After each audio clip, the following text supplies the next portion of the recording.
بسم الله الرحمن الرحيم والصلاة والسلام على سيدنا محمد سيد الخلق أجمعين اللهم رب اشرح لي صدري ويسر لي أمري واحلل عقدة من لساني يفقه قولي اللهم ربنا بارك لنا في القرآن وزدنا علما ربنا سبحانك لا إله إلا أنت وحدك لا شريك لك. Rasulullah ﷺ told us in the hadith that من صلى 12 ركعة في اليوم 12 ركعة a day بنى الله له بيتا في الجنة. Allah subhanahu wa ta'ala will build a house for him in the Jannah. The scholar said this 12 rak'ah, and I'm not talking about the fard, I'm talking about these 12 rak'ah. What are these 12 rak'ah? The scholar said they are 2 before Fajr, 6 in Dhuhr, 4 before, 2 after, or 2 before, 4 after. Allahu Alam is 4 before and 2 after. The Asr, there's no Sunnah Mu'akkada on it. There's 2 in the Maghrib, after Maghrib, and 2 after Isha. This is the 12 rak'ah there. Now, this is Sunnah Mu'akkada. Sunnah Mu'akkada. Rasulullah, when we say Sunnah Mu'akkada, what does that mean? You could say freely that Rasulullah almost, he never missed it. Almost never missed it. Except the time when he was really in great duress, like he was in a war, there was something going on, or maybe he was traveling, maybe he was sick, or something like that. He would miss the salah, but he has to have an excuse. There's something for him to stop him from doing it, from doing this salah. So, and now, Sunnah Mu'akkada. What do we think of the Sunnah Mu'akkada? Do we think of it as that it's just an extra salah, and we could do without? Or your deen, you believe and you follow your teacher, Rasulullah alayhi salatu wasalam. You go, you know what? This, if my teacher, if my mentor, of my prophet, of my messenger was doing it and he told me to do it, I would do it because it is mandatory. And he never missed it. He showed us the example, he never missed it. So some scholars said that by you not doing it, you're taking your deen too lightly. You're not really paying attention. You were not in school that day when you missed that class. You were not there. You're not paying attention to the importance of the Sunnah Mu'akkada, right? Sunnah Mu'akkada, most scholars said that it is as important as the fard, if Rasulullah, but does not take the place of fard. Does not take the place of fard, and we should not think of it as fard. We should distinguish it. Say this is one thing, this is another thing, but we should pay attention to it, almost like fard. And the people, you notice, the good pious people, they always, what do? They follow the way of Rasulullah as close as they can. The other ones who's less, less attached to the deen, they pay less attention, and so forth. So inshallah, make Allah subhanahu wa ta'ala make us from the ones who truly pay attention to the sunnah, especially the sunnah mu'akkada like this. Especially this kind of sunnah that we should not miss, inshallah. And I call myself first for me to say, Allah subhanahu wa ta'ala make me from the ones who never miss it, inshallah. So is it 4 together? But now my question was, Jazakallah for this answer, is like a lot of people I've heard you can do 2 and 2, correct, or you can do 4 together. And then, does it matter? Which is there a better way? Well, the way the Sunnah how is described, most scholars describe it as 4 before and 2 after, And some scholars less so, they said 2 before and 4 after. The bottom line is that there's 6. There is less than both of these. They said 2 before and 2 after, so become 4. But wallahu alam, the most common scholars, the most common opinion is that should be 6, 4 and 2. But those 4 in the beginning are 2 separate units, or you can do 4 together. It's supposed to be 4. 4. Yeah, it's supposed to be 4. Now, the 4 rak'ah, as we know, when Rasulullah says before first, before fard. After first 2 sunnah. After 2 sunnah, exactly. So before the fard, we do 4. Now, when Rasulullah said 4, can if I tell you 4, can you do 1, 1, 1, 1, 1? Unheard of, right? Nobody has heard of this. Why do we say 2 and then you make salam and then do another 2 and make salam? Why do you do that for? You're breaking it down again, like what you're breaking a 1, 1, 1, 1, and you're breaking 2 and 2. It's supposed to be 4, continuous 4. Wallahu a'lam. Wallahu a'lam. So should it be said in the same way, like you read two surahs after Surah Fatiha and the first two rakat and the second two rakats, just the Fatiha? Very similarly Similar to the to the fard. fard. Very similar to the fard. Actually, it's almost like the fard, like you do it as sunnah. You do it the sunnah. And we should distinguish it. We should distinguish the sunnah from the fard. Umar ibn Khattab radiallahu anhu, and this is sunnah from him, is that he, and you notice this, we do this a lot, and some of the brothers don't know why we do it, right? Is that, you notice that when you make the fard salah in one spot, you move? Yeah. Why do we do that for?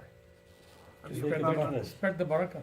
Huh? To make a witness. To make Every witness. place Yeah, where make there is a witness. witness. Aha. This man prayed on me over here. Right, And And just then like over we here. make on the finger, we Right. make a tasbih. right, It will give a shahadat. right. Like Uh-huh. And then Umar ibn Khattab radiallahu anhu, the faqih, said something different. You know what he said? MashaAllah. And that's beautiful, by the way. It's beautiful to be with, you know, can you imagine this masjid? I have in it, million witnesses. I prayed here, here, here, and here, and I was here, and I was here, and I was here. I mean, that's beautiful. That's Umar ibn Khattab, and that's in the presence of Rasulullah sallallahu alaihi wasallam one time. He saw a man who got up after the fard, he started to make sunnah. He grabbed him, he says, don't do that. فَقَدْ أَهْلَكَ اللَّهُ الَّذِينَ مِنْ قَبْلِنَا أَنَّهُمْ كَانُوا يَجْمَعُونَ فَرْضًا مَعَ سُنَّةٍ. The nafila. You just look, Umar ibn Khattab said, radiallahu anhu, he says, the people before us, Allah subhanahu wa ta'ala destroyed them, or He put them in the burden. Why? Because they mixed the obligatory with the nafila, with the extra. You need to distinguish between both. Right? This is one, this is another. أهلكهم. They got in trouble. They started to mix things. We should not mix things. You know, this is one salah, that's another salah. This is niyyah, one niyyah, this is another niyyah. This is one spot, you go to another spot, you start doing it. To have an imam and all the members of his family, and is always there to remind him, to be witness that spot, to be a musalla for him, to be a place of salah, to be a masjid for us at night, for the sunnah. Rasulullah ﷺ, by the way, Rasulullah ﷺ, the majority of the sunnah salah, he was not doing it in the masjid, he used to do it at home. And Rasulullah ﷺ informed us, he said, لا تتخذوا بيوتكم قبورا. Amazing. Do not make your home qabr. Do not make your grave. Especially Fajr. Fajr prayer. The Ever Fajr read at Salah, home. نعم. Fajr Salah, that is sunnah. There's hadith on Rasulullah sallallahu alaihi wasallam. It says, ركعتين قبل صلاة الفجر أو كما قال. ركعتين قبل صلاة الفجر خير من الدنيا وما فيها. 2 rak'ah before Salat Fajr, better than this earthly life or what's in it, better than earth and what's in it. Some of the scholars said, this is what we call the differentiate. What do we say? تعظيم الصلاة أو احتقار الدنيا. Because we say the salah is so great, or because Allah subhanahu wa ta'ala, Rasulullah is telling us that earthly life is worth nothing. Is 2 rak'ah is better than the whole what's on the earth. All this vast wealth on the earth is worth nothing. 2 rak'ah is better than all that. Or the 2 rak'ah is so great is even better and more important than the whole earth what's in it. Either way you understand it, to tell us how important these 2 rak'ah is.